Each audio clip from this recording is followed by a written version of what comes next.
Hello বন্ধুরা, আবার দ্বিতীয় দিনের ব্লগ নিয়ে চলে এসেছি।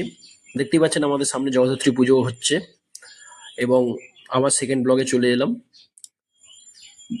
সবাই ভালো আছেন তো? এই যে সামনে আমার দুটো হার্ডওয়ার্সের দোকান, মা হার্ডওয়ার্স এবং মা দুর্গা হার্ডওয়ার্স, এবং এটা আপনার রোড থেকে আসছে।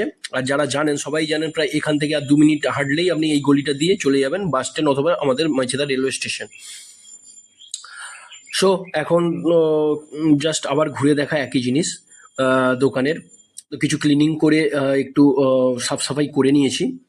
এরপরে এখনো শীতের যেহেতু আইটেম এখনো আসেনি, এবার শীতের আইটেম আসার সময় হয়ে গেছে। তাই জাস্ট খুঁজে দেখছি কোন সব তো পুরো ভরা, কোন জায়গাটায় শীতের জিনিস রাখতে পারবো। তাই সেটাই ভাবছিলাম যে কোনভাবে কিভাবে শর্ট আউট করে প্লেসটা বার করব। জাস্ট ক্যাটালগুলো দেখে নিলাম, টি শার্টের ক্যাটালগ। এবং যেমন বলছিলাম, হঠাৎ করেই বৃষ্টি চলে এসছে এবং খুব ভালোই বৃষ্টি হচ্ছে, ধরুন মুষলধারে বৃষ্টি। সো সবাই ভালো থাকুন।